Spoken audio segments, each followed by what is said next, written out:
This video was brought to you by Elbilmek, ABRP, Stormberg, Kempower and Bilkomponenter. Yo, what's up? I'm here today with Markus' bil and the Model 3 Highland, and I'm going to show you some great new features with the sexy buttons. They have released a new version now. You have to update it, and then you get some cool LED strip flashing with the Highland, and you can also disable the auto the speed limit nagging. So okay, we have to test that. So let's go inside the car. It's freezing outside. So the first feature I'm going to show you is that you can now have 4 different seat profiles on the passenger seat or on the driver's seat, but it's really the passenger seat I'm looking for, because by default in Tesla there is no way to save the passenger seat profile. So here we have the Sexy Button app. You can see battery temperature and some other cool stuff here, kilowatt hour. You can actually only buy the Sexy Button commander without even buying the buttons or the stock, and you can still get some of the nice features in here. But if you go to the knob here, so this works best if I show you in the knob, but you can also use the buttons. But if I go to this screen here, for example, the second screen, I can configure it. You can also see it here when I rotate it to this. This is the second screen. I want to use the second screen to demonstrate. So here we have open charge port. We're going to click on this and change it, change this action to be something else, and then I'll show you can switch it over to seat adjustment. You already have the sub menu for adjusting seat, but you now have the profile. Now one weird thing is that the left and right profile, it is a bit weird to distinguish them. Like, it's not intuitive that this is left and this is right, but I want to take this, the passenger side, and then the way it works is that you now have 4 profiles for the passenger side. So let me see if okay, if Markus, you sit, do you sit okay now, right? Yeah. So now we're gonna store that in the position 1, and then if I go to 2 now, and then if you move the seat slightly forward, okay, right, and then we store it, and then we go to the 3, and then you move it a little bit more forward, okay, and then we save that one, and then number 4, and then you move it a little bit forward again, just to demonstrate, and then store that. So this is actually, these profiles and whatever, it's just for storing, and then once you save action, you now have that, and you will see that it pops up here, and then if you press this, then you get all these 4 possible positions. And if I now press, okay, it disappeared after a while. It disappears. Try again here. Okay, press position 1. It goes to the most back position. Position 2 goes slightly forward. This is brilliant. It's just, okay, not only the forward, you can also adjust everything. So you suddenly have 4 positions here. Now what is not so intuitive is that when you go here and you change it to the seat adjustment, and then you go to the, okay, now it's like this is for the drivers, or the other way around, but it's not easy to understand which is the driver and which is the passenger. But you know, the enhanced guy, they watch my videos, so by the time you guys watch this video, they might already have an update to fix this and make it even better. And here we have some Sexy Button, and you can do the same thing there. Well, Markus, have you assigned anything here? Or?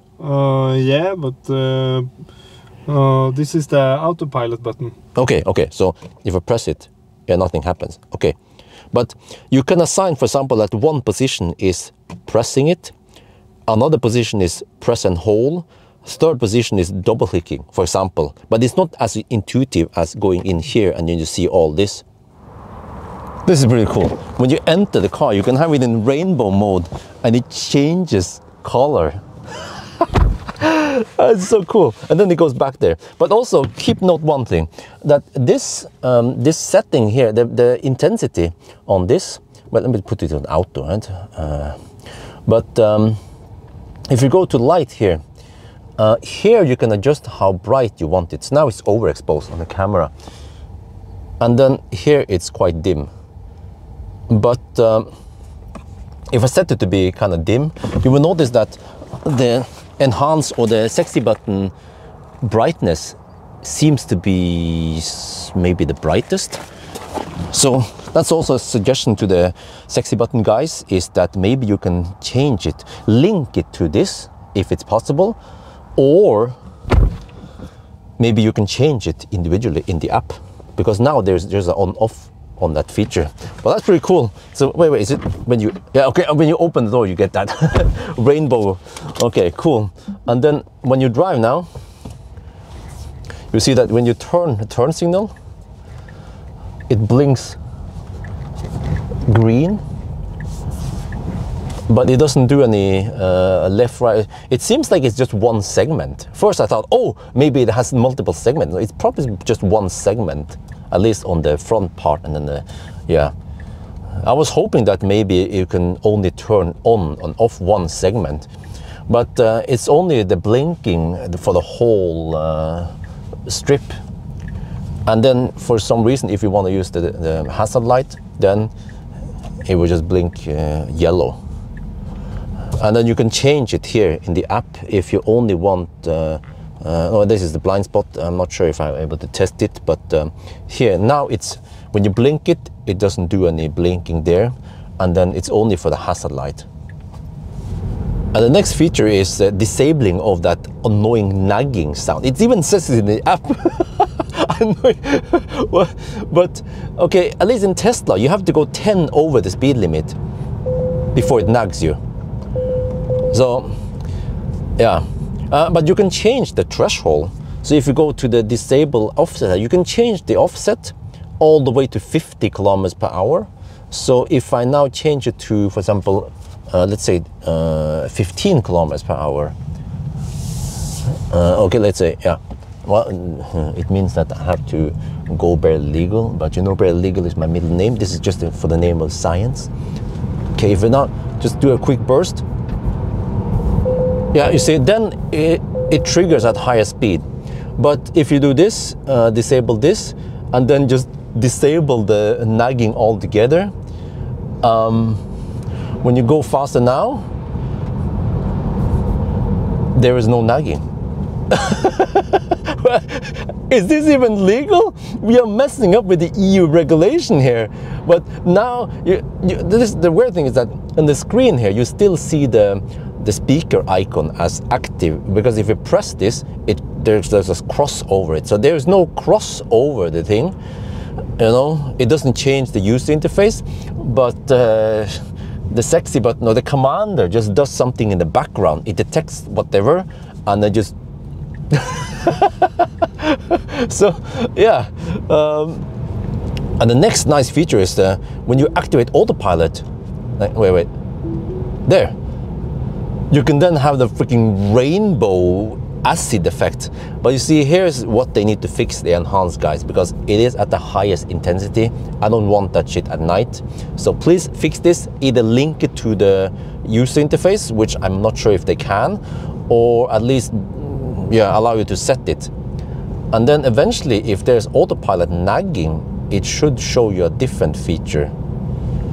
So now if you have red as the LED strip default in the car, and if you activate autopilot, then it becomes blue. So, but it becomes a bit weird, because if you already have blue as the default, then it doesn't change. But also now that autopilot is active, eventually once it nags, phantom brake, okay. Now, next thing for enhanced guys to fix is the phantom braking. If you guys can fix phantom braking, you have a winner there. There. Now the autopilot nagging also blinks like a mofo there, so you cannot miss it now. And another feature, which is not a new feature with this update, is that we have the autopilot penalty prevention. So you see that normally if you have autopilot on, and you cruise 100 and you accelerate manually past 140 kilometers per hour, you get an autopilot penalty. Why would they penalize you? But when you activate this, the commander will sense that you're about to go past it, and then it will actually deactivate autopilot before you accelerate past that speed. So, okay, I only show you some of the new features. You can go check it out in the release notes and find whatever they added. And also there are plenty of existing features, like I mentioned now. I just mentioned the top of the iceberg, like the sexy button, whatever app, you know, and the hardware allows you to get so many new improvements over the car. And then why should you buy this? Well, because the enhanced guys who make this, they actually listen to the customers and they listen to power users when they come with suggestions, and they actually make changes. They don't wait. They make lots of changes, you know. I wonder if it was because of me. I came up with the idea that, you know, autopilot with Tesla Vision will enforce the auto wiper and the whole auto high beam, and they were like, we can fix this. I'm like, huh, really? You see? So all of this stuff I mentioned there will probably also be fixed, and waiting for Tesla to fix some of this stuff. Well, I mean, they're not going to fix the speed limit thing, but you know, fix some of this, like passenger seat adjustment or the memory in the seat, right? They're not going to fix this, or they're not going to implement this, most likely not. But with the sexy button, you can unlock and get all of this, and you can also most likely get lots of new features in the future. And yeah, Marcus, you've been using it. You like it? Yeah, it's very useful. So the buttons, everything. So can't wait for the stocks. Yeah. Oh, the stock's gonna be game over. So now they have this Black Friday. Well, it's Black Week, Black 2 weeks sale, 20% discount on all the stuff here. And you can also use my discount code on top of that, which would give you 10%, but it doesn't stack that way. So it's not 30% combined, it's actually 28%. It's first 20% discount and then 10% on the remaining there. But that means you get 28% discount. You must get it now, yeah? And I highly recommend this. If I had a Tesla, the first thing I will do is at least get the Commander, yeah, or I might actually get the whole package. It's that good. Agree. Yeah. Anyway, I think that's going to be for now. Hope you guys enjoyed this video. As always, thank you for watching, and talk to you later.